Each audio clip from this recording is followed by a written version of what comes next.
Good afternoon and welcome to the first Summer Work and Travel web chat for 2013. My name is Jet Thomason. I'm one of the visa officers that works with Summer Work and Travel. And I'm Tamara Sternberg. It's nice to virtually meet you. Nice to meet all of you here. Today we're going to be taking your questions about the program, learning what kind of issues you're seeing, what things you don't understand. We're going to try and give you as much specific advice that can help you in your situation as you apply for the Summer Work and Travel visa program. We'd like to talk a little bit about the program beforehand, just to make sure that all the key details about this program, are accurate, that you understand what the purpose of the program is, and maybe we can even answer some of your questions ahead of time. So, to begin with, there is the general question about what is the Summer Work and Travel program. This program is a way for students in Ukraine and across the world to travel to America. You're able to work at a job, experience American culture and people directly, improve your English, and ideally with the money you earn from the job, you'll be able to travel and see some of the sights of America. Whether it's New York or Los Angeles or Chicago or the Grand Canyon, it's a big country and there's a lot to see. And it's really a great opportunity for students here. One of the questions we often get is, what kind of jobs are Summer Work and Travel students doing? You probably have friends or know something about this, but generally jobs that Summer Work and Travel students are doing in the summer are very similar to jobs that American students are doing during the summer.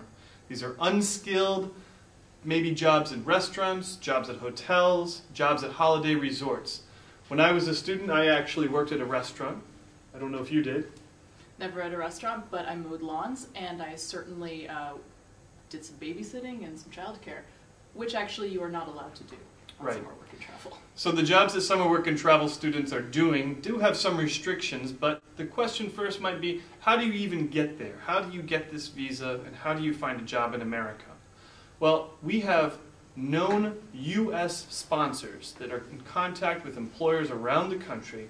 They find these summer jobs that the students are able to do, students like yourself. They negotiate with the employers to make sure that the wages are fair. The employers, or maybe the sponsor, are going to provide some housing or some assistance to find housing. The sponsors then work with Ukrainian agencies to find you, the students here in Ukraine. If you have a question about how you get into the program, the best place to go is through a Ukrainian agency that is working with a U.S. sponsor. If you look at our website, you go to the page on non-immigrant visas and look for the J1 category, you'll see there a list of Summer Work and Travel agencies here in Ukraine that we know are working with American sponsors. You can also find this information by going to the website on our Facebook page. Facebook is a great resource and I encourage all of you to like it and stay up to date on it. But all of the information is available online. There shouldn't be any questions about what agencies are known to us. Before you go, you want to make sure that the information the agency is giving you matches your expectations and matches what the employer is telling you. The agency should be able to give you employer's job offer.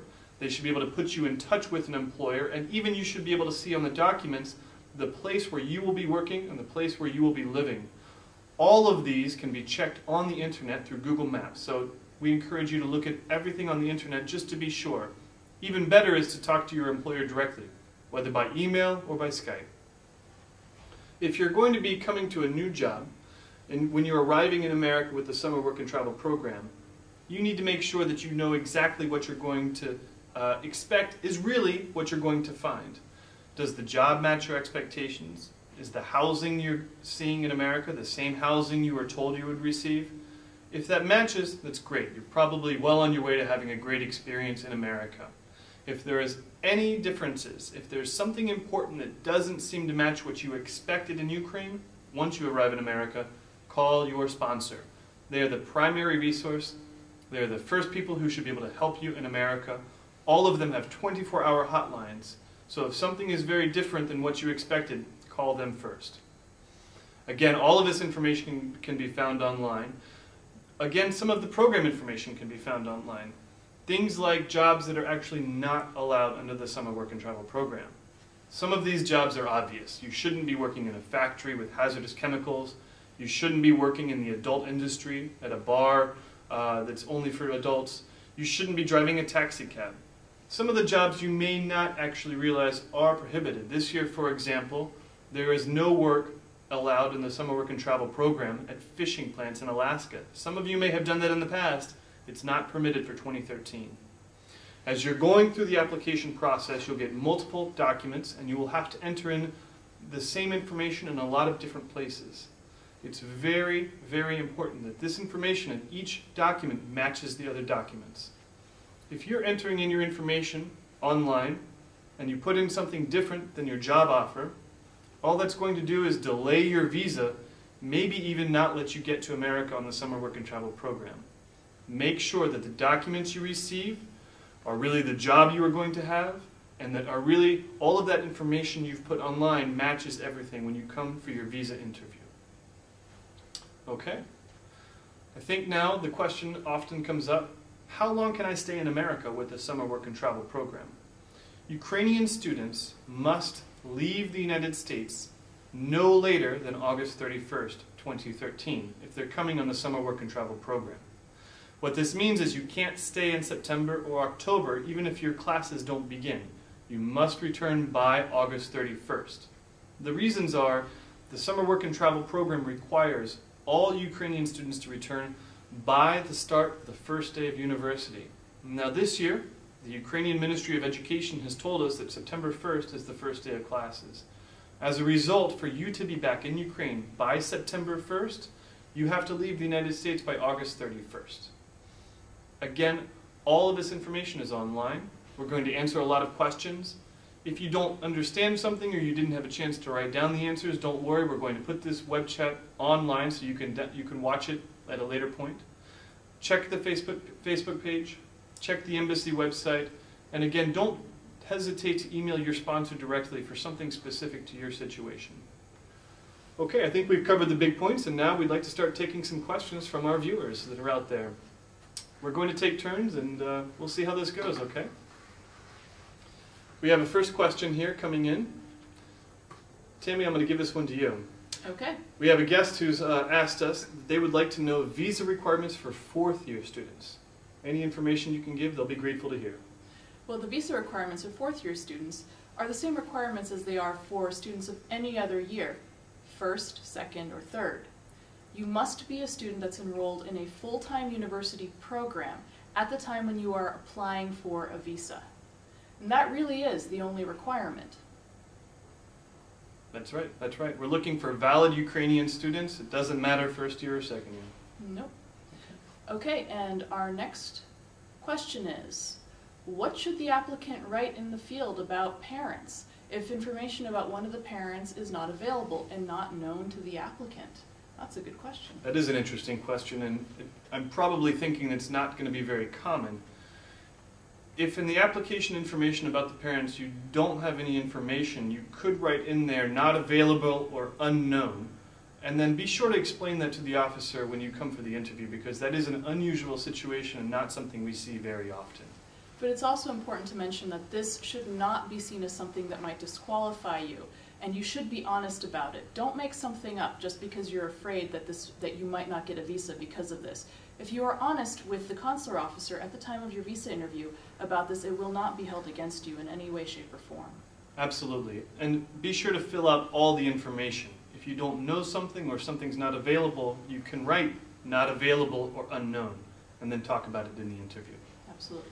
Okay, CA 2013. We have a question here. Hello, I would like to know whether it is possible to submit a request for a visa interview on behalf of participants. The answer to that is yes. Visa participants or visa applicants must apply on an individual basis for an appointment, but somebody else may in fact make the interview or help the visa applicant fill out the forms. In fact, at the bottom of the DS-160 there is a checkbox which asks if somebody has helped the applicant fill out the form. And if somebody has, then the applicant needs to be honest with that and put in the name of the person that has helped them fill it out. Okay. Okay, and we've got another question coming in from Edvard Gurov. He would like to know what happens if he has applied for a diversity visa in 2014 and now wants to participate in summer work and travel in 2013, and how it will affect him getting his visa. Good question, and we see a lot of this actually. The diversity visa program, as most of you know, is a lottery where you can apply online for free to try your chance at getting a green card. There's not a lot of slots open compared to the number of applicants, but a lot of people try, and we see that it's pretty common. It's not something that's unfamiliar. This is one of those situations where, again, if you have applied for a diversity visa program in the past, tell the officer in the interview, explain the circumstances. It doesn't necessarily affect your summer work and travel program visa application. If you don't share that information, that might make us wonder why you didn't share it. So the first thing to keep in mind is to be honest and open. It shouldn't hurt your chances as long as you're open and honest about it. Okay? All right, we have a question here. Guest 963. Among students that have already applied for visas in 2013 who are supposed to work in the United States as lifeguards, has any of them actually gotten a visa yet? Well, yes. Many of them have already been issued their visas. If you are going to work in the United States as a lifeguard, and that is what you would like to do, the most important thing to remember is that you do actually need to know how to swim. And that may sound like a funny thing to say, but we do get applicants who come in and wish to work as lifeguards, and they've only been swimming for 3 months, 6 months, a time period that is not long enough for them to actually be able to rescue someone who is in trouble in the water. So if you wish to apply as a lifeguard, you have to be able to demonstrate to the consular officer that swimming is a skill that you possess and that you understand what it takes to rescue somebody who is drowning. But again, you're not probably going to have the job offer unless you have the skills to do it. But the answer in short is yes, I've actually issued some visas to lifeguards myself. As have I. Okay. All right. And our next question is from Alex, who wants to know if there are any direct requirements for 4th and 5th year students. Okay. Again, 4th and 5th year students, we don't treat you any differently than 2nd or 3rd year students. The key is that you are a valid Ukrainian university student at an accredited university in Ukraine. That's it. As long as you're meeting those visa requirements and the other documentations are in line, you're able to apply for the visa, and we're going to look at your case just like we'd look at anyone else's. There's nothing different for 4th or 5th year that we look at differently than for 2nd or 3rd year.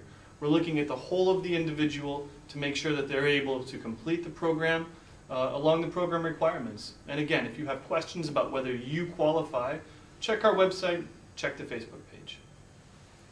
Okay, got another question here. Hello, if I turn 18 only on March 25th of this year, so happy birthday in advance, am I still eligible to apply? And the answer to that is yes, you are still eligible to apply. The only requirement is that you have already completed your first semester, quarter, or trimester of university at the time of your visa application. Okay, and our next question is from guest 348, who would like to know where the applicant can pick up the passport and whether or not it's going to be mailed to the applicant's mailing address or available only at our courier office. Good question, and that's a question we see a lot of. The process of applying for your visa has several stages on the online internet-based site. You're filling out a lot of information, you're submitting a lot of documentation, and in one of those places you're also selecting the pickup location for your passport and visa once your visa is ready. Now we're using the TNT courier service, and they have several locations around Ukraine, actually 26. You will not get the visa and the passport sent to your house directly. You will get it delivered to one of the 26 centers around the country that you selected online. Now this raises actually an interesting point. If you come for the interview and you give us your passport and we process it for a visa, there's about 3 weeks that we have to look at everything and make sure it's 100% correct. And then we send it back to the TNT center where you can get it online. Now you as the applicant can check your status from the website with the login and password that you created. If you decide for some reason that you need to change the pickup location, move it to Kyiv, move it away from Kyiv, you can do that before you receive your passport and visa online yourself. But just keep checking that status to see where it is in the process. Okay? All right, let's take another question. Hello, I am a first-year student. This is guest 831. Should I pass my summer exams before an interview in the U.S. Embassy? Again, our only requirement for application to the Summer Work and Travel program is that you are a Ukrainian student that is enrolled in an accredited 4-year or 5-year university. So if you have completed your first semester, quarter, or trimester, you are welcome to come in and apply. Yeah, and good luck on your exams later. Yes, absolutely. Okay, we've got an interesting question here. And it says, why are some students refused visas with the reason of not good jobs if job verification is a sponsor's responsibility? That is an interesting question, and it sounds like something that might be really specific to your situation. One of the things we do here at the embassy is we take our responsibility for you having a safe, exciting time in America very seriously. We want you to enjoy your stay. We want you to experience American culture. We want you to meet American friends and work on your English so you can come back like some of your friends have done with really strong English skills and really a great set of memories about a summer you spent in America. One of the things we do here is we verify all the job offers, we verify all of the documentation with all of the sponsors, and we make sure that you're going into a situation that is safe, where it's really going to allow you to have that good American experience without you being taken advantage of, or perhaps being put into a situation that's not meeting the job requirements of the program. Now, if you're receiving some letter back that says the job wasn't good enough, you really might want to call in and ask for the specific details. There's a number that's on the sheet that you've received. I can't speak generally, but you should just know that we verify every job 100%. This is part of the reason it's so important to put all of the information down. If you put some information down that is incorrect, then we can't verify the job, and we certainly can't issue a visa if we don't know where you're going to go. So bear that in mind, be open and honest, and know that we're checking all of these jobs for your safety. And I'd also just like to add, it's not just putting down all the information fully. You also need to make sure that your application package is complete. You need to make sure that everything that we ask for is included, even if you think that something might not be as important, or if you don't have something, you need to tell us, because we need every single piece of paper that we actually require on our website. Absolutely. Let's take a question here from guest 348. How much time does it usually take to review an applicant's documents before issuing a visa? Does the process go any faster than 3 weeks? We tend to say 3 weeks as the average. Sometimes it'll go faster, sometimes it takes a little bit longer, but we do need every minute of that processing time. You should expect about 3 weeks. I think that that's safe to say. Again, if you've gotten the information online, you should have the ability to check the status of your passport and see where it is in the processing chain. So make sure you're checking that account pretty often. Yeah. Okay. All right, and our next question is whether the U.S. Embassy will extend the dates for SWT interviews. Is there going to be a chance to apply after April 25th of this year? Unfortunately, we are not planning any interviews for summer work and travel after April 25th. Right now, there are a lot of slots open for interviews, for visa interviews for the summer work and travel process. I would urge all of you, the sooner you can register and the sooner you can get that visa interview, the better it is for you. When at the end of April starts getting close, a lot of those slots are just going to be full, and you won't be able to get a visa interview. This is another reason to make sure that all of your information is as accurate as possible before the interview, because if you get sent back to redo it, you may find yourself unable to schedule an appointment. But April 25th is the last date we're planning on interviewing summer work and travel applicants. Again, this is not something we are trying to do to limit your experience. We have to know that we have enough time to verify everything in your application so that you're having a safe and exciting time in America and going to a good job. Okay, let's see here. We have a long one from guest 367. Hello, I am a student who took part in the summer work and travel program last year and turned back to the Ukraine. I'm not sure what she means on that one.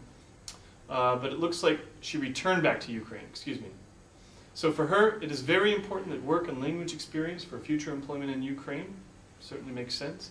And she likes to get more experience in 2013. So she passed the interview at the embassy and still got refused. What kind of additional evidence do I need to bring for my future interview? Can you answer that? Well, that sounds like a very specific personal situation, and without knowing any of the additional details, it's actually fairly hard to comment on that. But I can say that if you have all the documentation that we ask for on our website, if you're going through an approved sponsor and you're working at an approved job in an approved employer, then you have just as good a shot as anybody else, as long as you are, of course, a registered student in Ukraine. Again, probably the best answer we can give you is to maybe think about contacting your sponsor directly or working with your agency, if you have one, to help you make sure that your paperwork is in order. If you have a specific question that we might be able to answer, you can always email us directly, and we'll try to see what we can do about your personal situation. Okay. Let's see. Let me give you a question here, Tammy. All right. From another CA 2013 guest. Hello. Can the agency request a visa interview, not the DS-160, but the actual interview itself on behalf of the participants? Well, now that's an interesting question, because interviews this year are all being done on an individual basis. We are not block interviewing. Every individual applicant needs to make their own appointment. Other people can request appointments on behalf of the applicants, but they all must be done on an individual basis this year. Right, so you can have someone help you, but you should be getting your own visa interview. Exactly. Maybe with some assistance, but on your own. Exactly. All right, and we've got a question from Katerina, and she's asking, should a first-year student finish the first semester or the whole academic first year before applying? Okay, again, if you check our website, the requirement is that you have been a Ukrainian college student at an accredited university. So whether that's finishing a semester or a trimester or a full year, as long as you're planning to go back, that you are in good standing at your university and they expect you in the next year, you shouldn't have any problem applying again this year. You certainly would qualify even with just one semester, as long as you're planning to go back. Exactly. All right, we have another question here. Let's see what we have. Sputnik Studenta. Hello, where should we put information about the employment of the student? In the travel information or in the Point of USA contact? Good question. Or Point of USA contact. Well, the information should go in the Point of USA contact. And actually, on our Facebook page, which is www.facebook.com/SWT Ukraine, there is a very detailed point-by-point explanation of how to fill out the DS-160. So you should definitely take a look there if you have any questions. Absolutely. Okay, and we have another question about the age limitations. Guest 295 would like to know if there is any chance to participate in Summer Work and Travel this year if they'll turn 18 on the 16th of May, but the start date of the job is the 28th of May. Okay. Well, sounds like going to America would be a good birthday present, I think. Oh, yeah? Again, age is not something that we're looking at on the visa interview process. To qualify for the visa, you have to have a valid job offer. Now, age may affect the job offer. Make sure your employer knows your age. But if you're going to be 18 in time for your employment, there's most jobs in America you're able to work at. Again, the visa interview itself, we're looking for valid Ukrainian students at universities in Ukraine that are accredited, that have a valid job offer from a U.S. employer and have connection with a U.S. sponsor. That's it. We're not looking for 18-year-olds or 19-year-olds or 20-year-olds. So keep that in mind. And I'll just add that the only requirement is, again, that you have finished your first semester, quarter, or trimester. We have no age requirements for the visa interview. Good, good. All right, we have another question coming in. If the applicant gets his visa refused, how much time does he need to wait before scheduling another interview? Well, technically, we actually have no mandated waiting time. If your application is refused, then you are welcome to schedule another interview as soon as you get the time slot. Absolutely, but it's always going to be a good idea to speak with your sponsor and your agency about the refusal. Maybe they can help you do some paperwork that you didn't have correct, or maybe you need to look at the letter you received. This might be another one of those case-by-case bases that we can't answer for everybody. But work with your sponsor, work with your agency, okay? Great. Tammy, let me get you a question here from guest 686. If a student returned to Ukraine after September 2nd last year, are they able to apply for summer work and travel in 2013 this year? Tough question. That is a tough question. The answer is yes, you can apply, but you are going to have to explain why you returned after the hard end date last year. The dates are put in there for a very good and specific reason, and by using the visas properly, you show that you are you're setting yourself up in the future to be able to gain further visas to the United States. So you are welcome to apply, absolutely, as long as you are, again, an accredited student here in Ukraine at a university. Just make sure that when you go to your interview, you're honest with the consular officer and you explain why you were there a little bit longer. Absolutely. Each person is going to have a case-by-case basis, but the key is to be open and honest with the officer when you're doing your visa interview. Exactly, exactly. Okay, guest 808 is asking if this will be recorded and put online. Certainly will be. We have several websites that we have been maintaining. Facebook, our embassy website. You'll see a lot of resources about summer work and travel on there. The web chat right now, we're recording. All of this will be put on the internet so you can look at it later. You can take notes later if that would be helpful as well. Absolutely. Okay. Let me ask you another question here from coming in. We're having some troubles with the video screen. They're just seeing a chat box and a blank background. Keep in mind, again, this relates to my previous question. This will be recorded and you can look at it at a later time if you're having some connection problems right now. We have a question here for the program from guest 817. Good afternoon. Have you got a list of the employers that are blacklisted so I can check the employer I have to find by myself? Interesting question. That is an interesting question, and actually you should talk to your sponsor. Your sponsor will have a list of accredited employers, and your sponsor will have all of the information that you need to have in order to apply for and register for summer work and travel this year. Right. We go through a lot of processes before you've even come to the window to verify the sponsors that are helping you find that job. The sponsors in America work directly with an agency within the State Department. They're verified, they're certified, and they should have good job offers that they're offering you. There's not necessarily a blacklisted employer that should be coming into the program if you're going through an accredited U.S. sponsor. So again, make sure you're working with your sponsor and your agency. The responsibility for getting a good job, it's not yours, it's really the sponsors. Okay, and we've got a couple of other questions here. An interesting question is, will I be able to receive a visa if I have low grades at school? Good question. Some of you may not have all fives in your classes, some of you may not have the best grades, but as long as you are a valid Ukrainian student at a valid Ukrainian university, you're planning to go back, the university expects you back, you shouldn't have any problem applying for a visa. We don't look at your grades when we're making our visa determination. No, we don't. Okay. Let me ask you for this. Can a student here apply if they have lost their student ID? If they don't have their studienческий билет, are they able to apply even if the university can't issue a new one until later in the school year, next fall? The answer is yes. The student can apply. However, the student needs to be able to prove to the consular officer that they are indeed a student at an accredited university here in Ukraine. Getting a letter from your university is a good way to do that. And the consular officer may ask you some additional questions as to why you don't have your studienческий билет or studentsky kwiatek. And it will be up to you to answer those questions. But make sure that you get a letter from your institution to bring in with you for your interview. Absolutely. Okay, now this is a good one. I have a modern haircut, red hair color, and arm tattoos. Will I have difficulties with receiving my visa? Okay, again, the visa requirements, we're not looking at your grades, but we're also not looking at your haircut, we're not looking at your hair color, and we're not looking at your tattoos. You should keep in mind that employers do sometimes have requirements of their employees. So some amusement parks, for example, only allow natural hair colors, no visible tattoos. In that case, the valid job offer, you should have already gone through your employer to share this information. But we don't use it in our visa decision. You know, maybe even if you are wondering if that's going to be acceptable at your employer, it would be a good idea to get on Skype and have a face-to-face with your employer so that there's no surprises.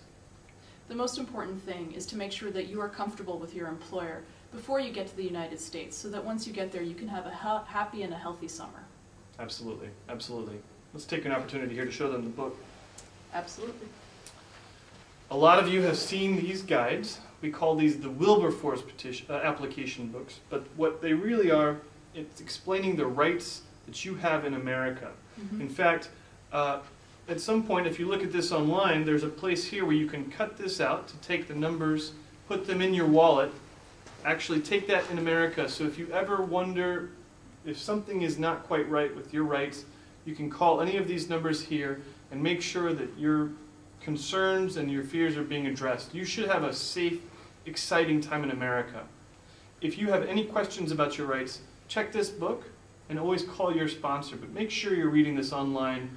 Don't just read it, make sure you truly understand it, because you should have the same protection as other American workers at the workplace. And it's available in both Ukrainian and English. And in fact, we ask that you read it and that you understand it before you come to your visa interview. Great. Okay. All right, we have a question coming in, Tammy, here from guest M. Are there any chances that they can find their own employer by themselves? That's a good question. And the answer to that is no. They have to go through a sponsor.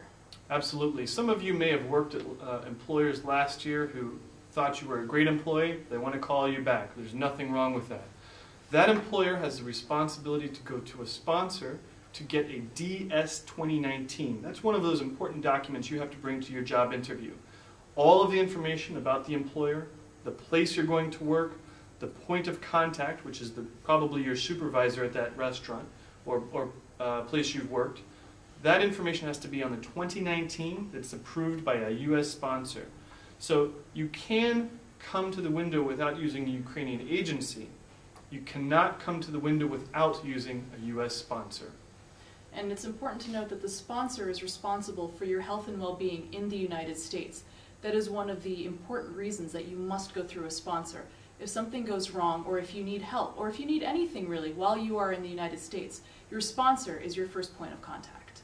And again, you may not quite realize all of the work that's happening in the back to make sure you have a great experience in America, but there's just simple things like insurance and legal registrations that your U.S. sponsor is handling on your behalf. Exactly. Okay. So here's an interesting question. If I have a job offer from a previous year, but I have no sponsors, where can I find one? That is a good question. And that's also going to be probably less common, but let's answer that one. There is the best place to go, first of all, for this sponsor's information is going to be at if you look at our website, I think you can find the Educational Cultural Bureau for State Department, which handles a lot of the U.S. sponsors in America. You might be better off emailing us directly because it's not a commonly used link, and we can simply show you the link where you can find a sponsor. Okay? Let me ask you a question here. I have black hair on my passport photo and blonde hair in real life. Do I need to change the passport so that the color of my hair in the photograph matches my interview hair color?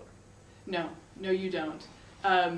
As long as you look like your picture in your passport, then there will be no problems whatsoever. Absolutely, that's right.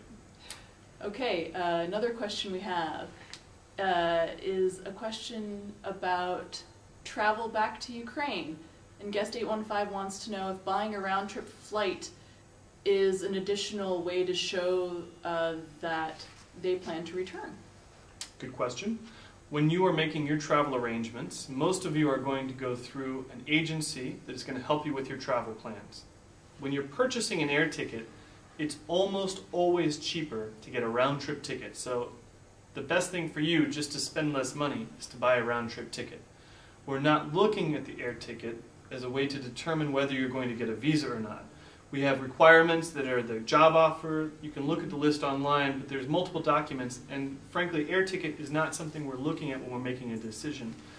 You should work with your agency though, and again, keep in mind, if you're trying to buy tickets, one-way tickets are going to be much more expensive to there and back than buying one single round-trip ticket.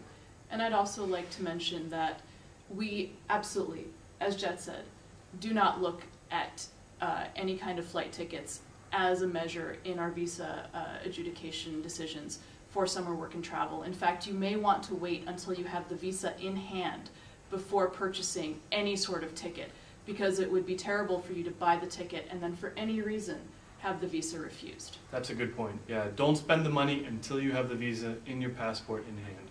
Good point. Exactly. Okay, we've got another question here. And that is, which date is now available for summer work and travel interviews, and what is the waiting time? The waiting time right now, if I remember correctly, I think that next week there's actually some slots available, so you should get onto the website, and if you have everything ready, if you have the documents in hand, go ahead and schedule an appointment. I think the earliest date might actually be Friday, March 15th. So we've got just a couple days away, you can still get a slot. Don't wait. If you think you need some more time to practice your English, if you feel you need some more time to understand your job, I would suggest that you go ahead and schedule your interview now, because those slots, there's a limited number, and we don't have anything past April 25th. We want to make sure that you get there, that you get the visa interview in time. And that you have the chance, because as we get closer to April 25th, those slots are going to fill up, and you may not be able to actually get a slot for an interview. We got a great question here from Sergey. How about driving licenses? Will I have a possibility to use them in the USA? Well, that is a very good question, and the answer to that is no, actually. You should not be driving during your summer work and travel employment, so in some states.